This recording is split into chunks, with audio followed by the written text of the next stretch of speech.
Hello, ladies and gentlemen, and welcome to today's podcast with me, Russell, and to my left, Chris. Hi. Hello, Chris. How have you been? Yeah, good. Thank you. Was away. Got to see the Liverpool win a football match yesterday at the London Stadium, so that was novel. Kept a clean sheet. Yeah, crazy things happening in the world. We'll maybe talk about a few of those in the world of finance. But how was your weekend? Yeah, it was pretty good. I mean, I've haven't really prepared much for this podcast because I've spent a lot of time redoing the whole streaming studio. As you can see now, we've basically mission control. I know you guys can't see it, but it looks like a TV studio here now with 4 screens in front of me. So happy days, right? All right. Yeah, just to add some confusion to our eyes, but hopefully we'll focus in on the important bit as we go. Right, well, last week, should we dig in? Last week was Thanksgiving week. We kind of warned of this last week that maybe the easier trades will be skewed towards the beginning of the week, with Thursday being off in the US and then Friday being that half day. And yeah, maybe it kind of worked that way. I mean, I guess the budget is probably an interesting place to start.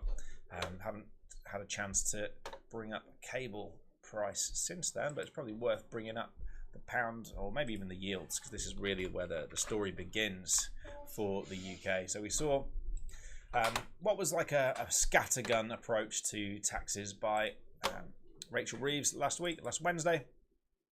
Now, if we rewind even further, the rumours that we were going to get that increase in income tax was rumoured back in October. This led to the yields rolling off. We then had that article by Reuters, I think, that came out in November suggesting, nope, we're not going to get those. And we saw the yields run back up. Remember, these yields are the amount of money that foreign bond investors, so people who are loaning money to the UK government, how much they demand to be rewarded for loaning that money. So when they're able to pay their own debts, they don't maybe need so much encouragement to come and loan the money. Whereas when they're not paying their debts, which is what was rumoured when the income tax hike wasn't coming, then they were like, well, hang on a minute, guys, who's paying for this stuff? It's going to be me, so you're going to have to reward me for doing so.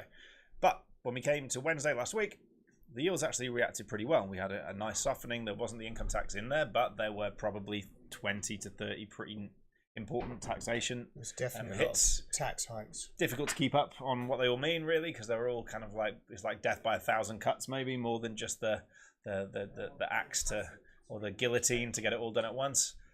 But well, it was almost like she was giving and then taking away, giving and taking away. Because there were some reasonable things in there. Depends what. Dare I say it? Depends what class of person. Brave on a podcast talking about politics. My. Let's talk about finance and keep our reputations intact. The most interesting thing of this was the release by the OBR, the Office for Budget Responsibility, their early leak at 11:40 of their announcement to the budget. That was absolutely all of us. So we've got the fundamental students here, and they've been preparing for this for like weeks, and then it gets leaked early, and there was literally it just destroyed them.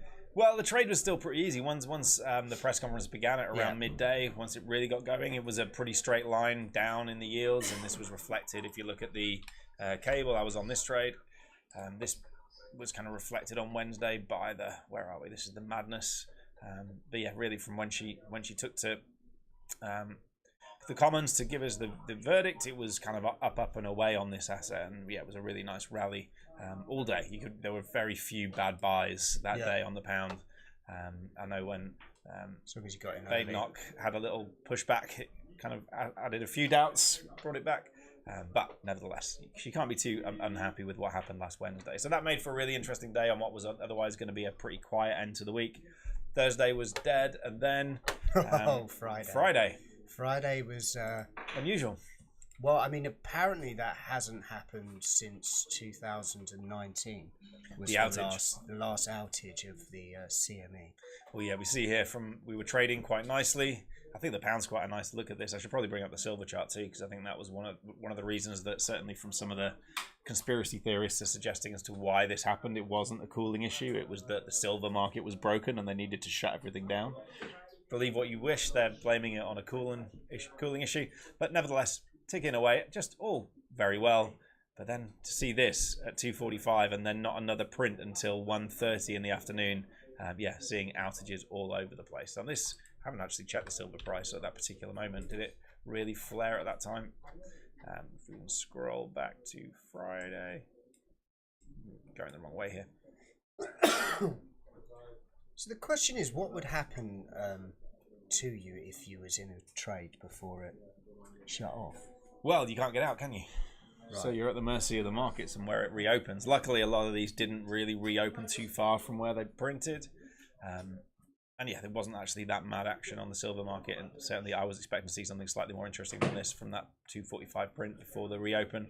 But yeah, you'll get gapped. But I mean, there wasn't too much of a gap on any of these assets. Maybe they'd made sure that there wasn't going to be big gaps on here. But it made the day really interesting. I know Clive, who trades a lot of futures in here, he just went home because nothing was running. So why be here? But in the afternoon, before the markets opened, we did get some pretty nice moves. Okay, not the biggest day you've ever seen, but pretty nice appreciation in things like gold, silver. In fact, let's just talk about these on the big picture here. If we look at the day itself on silver for Friday, it was quite the breakout to new all-time highs. We've seen a 5% day, 6% day staying here, up again another percent and change so far today. This is being echoed a little bit, not quite as aggressively, by the gold market. So metals are kind of breaking out of this little kind of triangular pattern here, certainly breaking out through these prior highs. Going for all-time highs again. Strong there. And then oil as well, copper as well, when you get all of these metals kind of breaking key levels simultaneously, it's not just an isolated event. This is, metal bull market territory. This could be the ignition for that new high. I know we said with gold, once we've seen this 5% decline in a single day from relative highs, within 2 months, every single time we've had a decline this significant, we've always taken out that level, the high of that day, within 2 months. And it looks like we're going to get there a little earlier than, well, maybe right on track, actually. Where are we? 21st of October. So are we going to get this done within the next 2-3 weeks? Looks likely to me that we can take these all-time highs this year. So looking back at that copper chart, what happened in August? What was that? Yeah, good question. I mean, it's July. I mean, I wasn't in the office in July, so it's beyond me to comment on that one. But yeah, it's a big gap down on this. I wonder if it's probably to do with the tariffs, right? It's probably I imagine this is a tariff announcement story. This tends to be what's slotting a lot of the commodity prices, as you'll know with your soybeans, of course. How are they getting on? Well, they're at 42. They're kind of just stagnant at 42% now. I mean, they have been up to 50%. But I think there's an end of corn contract coming up in the end of January.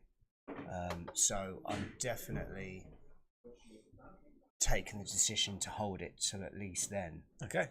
And then hopefully, if it reopens, we're probably looking maybe, I'm hoping limit up. Let's see. I'm sure you are. Limit up. That'll do you, won't it? Can't even get out of the thing. It just keeps pricing too higher than myself. A bit like the Swiss depegging. Yeah, imagine. That would but be nice. In soybeans instead, not currency. But look, you can literally see that it's revisited one area at the moment. But obviously, I'm not trading this technically. I'm trading this clearly on fundamentals. Yeah. And they're still yet to really sign an actual deal. China and America. But they, it almost seems that it is going to be happening. Yep. It's just a question of when it's going to be happening. When are you going to get paid? It's not if I'm going to get paid, it's when am I going to get paid? Well, I mean, that always worries me as a trader. Well, I mean, there's this whole, the whole thing now is they were getting close to it, and now we've got the Japan and China, Taiwan saga going on. So is Trump now going to be using that to cool off on these deals? Because you know how Trump gets with around wars. He wants to be. I think he's just going for a Nobel Peace Prize, isn't he? I think that's his main goal. He just wants. I think he was gutted he didn't get it this year, wasn't he? Yeah, I mean there was a lot of I don't know, like all the things that he does do, he is actually stopping a lot of these conflicts, right? Well, this is what we were looking at last week, wasn't it? We had some pretty interesting moves in oil as we inch closer to a deal between Russia and the Ukraine. Yep. We saw a few little whacks to price last week. That was absolutely This was the Putin announcement. I think it was on Thursday. No, it can't be Thursday. Maybe it was Thursday. We had think it in fact was Thursday. We saw the Putin announce that he's kind of outlining and agreeing with the format of a deal, and then 20 seconds or 20 minutes later, completely U-turning on it in another statement. So the market's really unsure about where to go from here. If you look at the daily chart, I mean, it's a fairly clear path down. Ever since the old Iranian bombing from the US, we're talking about peace prizes for Trump, dropping bombs on the earlier on in the year might not be the way to get there. But since then, it's just been a straight line down, really. Lower highs, lower lows. I mean, it's the classic story still. They're not stopping supply. They're increasing supply in the new year. And there's less demand. So, I don't know what they're doing. I mean, unless these people are, kind of factoring in maybe a global recession coming in, could be worrying. Yep. Oil doesn't like recessions. People spend less money on things like travel, so yeah, that will be impactful there. So they're trying to get it all out now whilst they can. Yeah, I mean, I feel like with this commodity bull market, your soybeans, obviously, with the golds, the silvers, normally when you get the whole commodity complex going, eventually oil gets dragged along with it, kicking and screaming. So I'm still bullish this asset from where your buys are. I know we've been talking about these equal lows, liking to get these kind of run out of the market. Might not be too bad a place to do it. We're not in any positive technical ground in my eyes, given we're below like the yearly value area lows now. I need to see something more downside before I can start flipping to the longs. Yeah, so after doing a bit of research, actually, listening to some articles over the weekend, it seems that with these low oil prices, you would have thought that all of these people didn't want low oil prices because obviously they're losing money. After doing some more research, it seems really that the only people that are really losing money with cheap oil prices is the ones that actually just pump it out of the ground.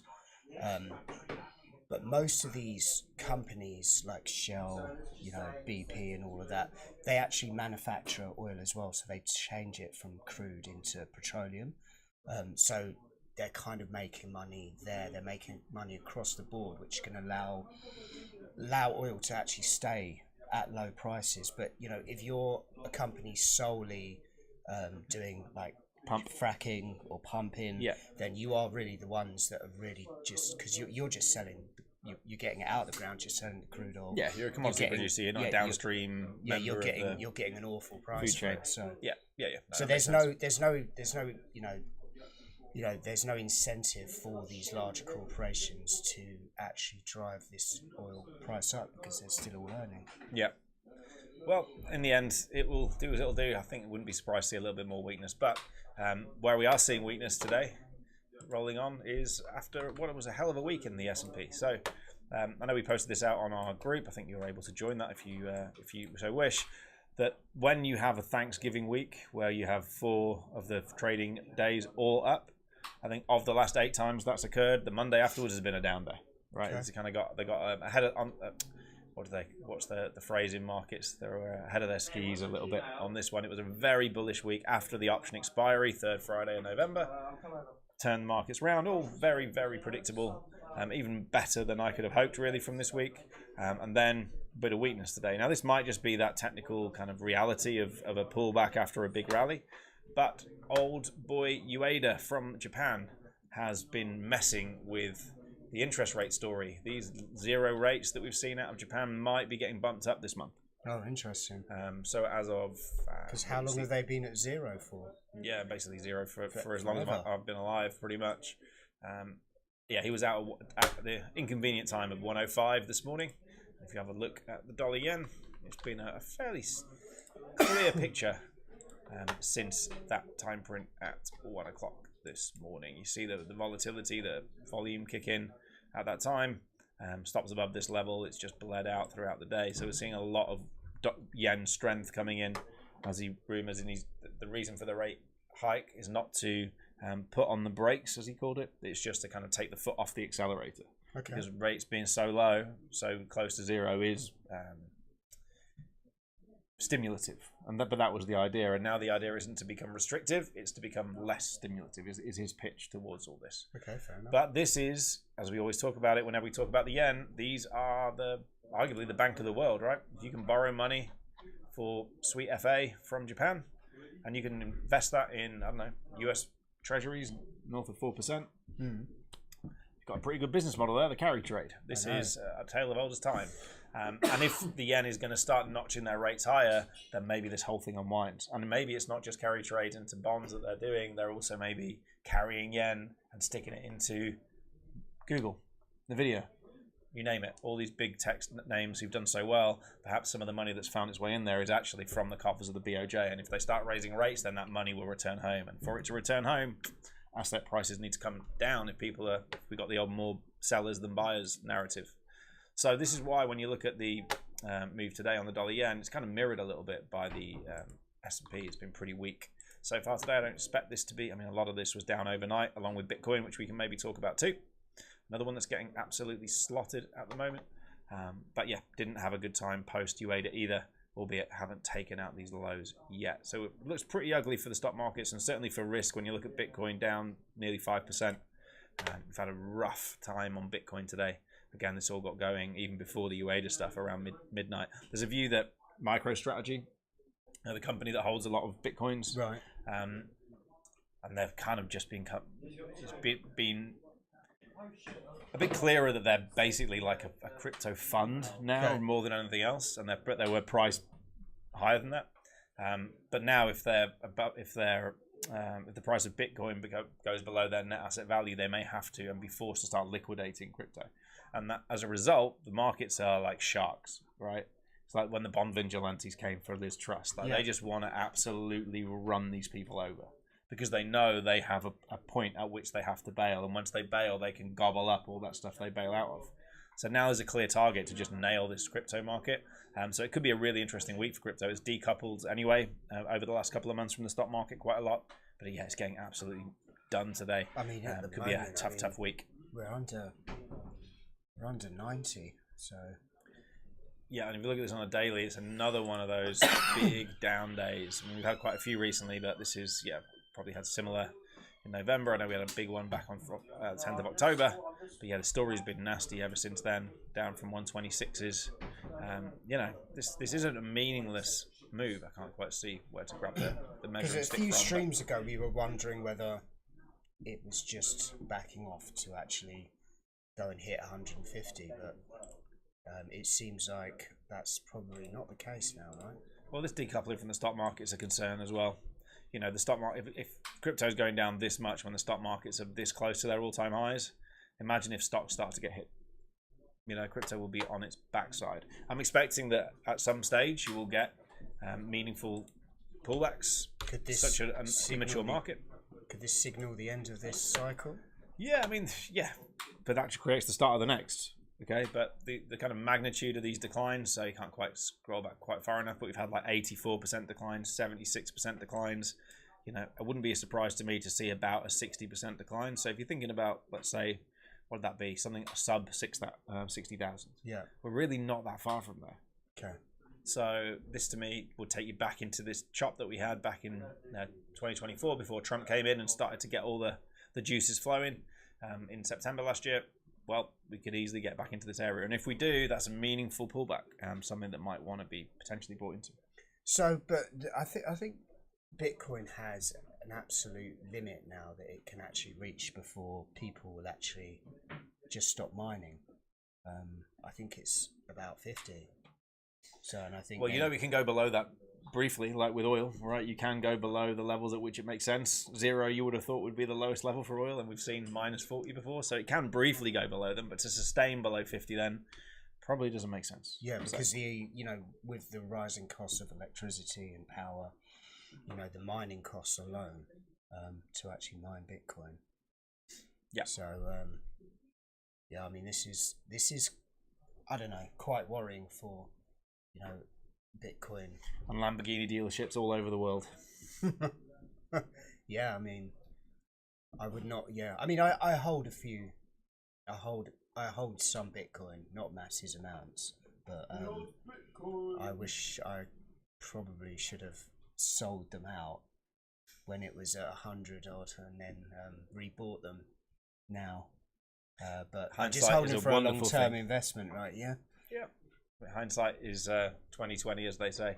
Yeah. And yeah, will we get down to? I don't think we'll get anywhere near the old 2020 lows or highs. Don't worry about those. But I think seeing it slotted in this sort of 60,000, maybe sub, that would be an area where I'd be interested again.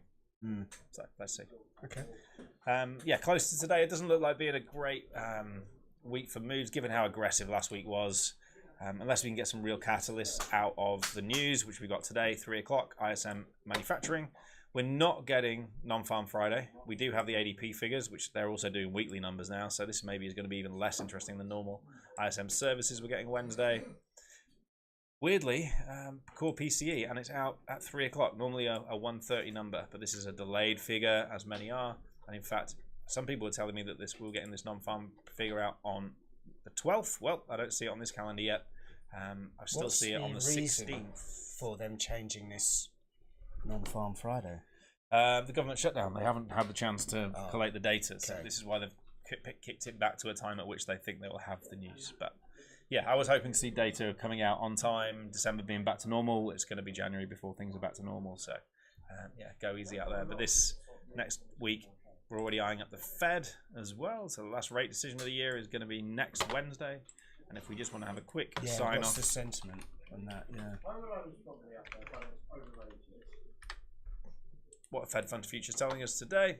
Well, it's pretty much getting nailed on now. We weren't here where we were flip-flopping either side of 50% last week. At one point it was at 50%. But... Yeah, we're getting the cut, 83% priced in. It will take some really meaningful data, really powerful data to get that shrunk. And the closer you get to these events, the more priced in these things become. Yeah. Unless you start hearing some rhetoric from some of the central bankers. But I don't think we'll hear from them too much this week because they'll be in blackout ahead of next week anyway. So tons of data. Maybe not the easiest week. Certainly not as easy. I wouldn't expect it to be as easy as last week. But yeah, maybe a few pieces of data to get your teeth into with the ISMs, ADPs, PCEs. See what we can do. Yeah. Okay. Anything else to add? First of the month. So typically this is where disproportionately the market goes up the most today. Santa rally. Although having said that, I'm a little bit more bearish today. Let's see how we go. But yeah, generally Santa rally, but maybe we need to get through this week before we can really start putting the hammer down on the Santa rally story again. Fair enough. Mind you, don't know, the markets are been a very weird thing this year, so maybe we won't have the same kind of situation as we had last year. Yeah, the exception that proves the rule. Maybe it's that one. We'll see. All right. Okay then. Right. Well, thank you very much, Chris. Informative as usual, and we'll be back next week with some more. Some more data pre-fed prep maybe, and yeah, see how we navigated this week. We'll see. I wouldn't be surprised if we're kind of where we are now this time next week. Okay. All right. Thank you very much. Have a good one. Cheers.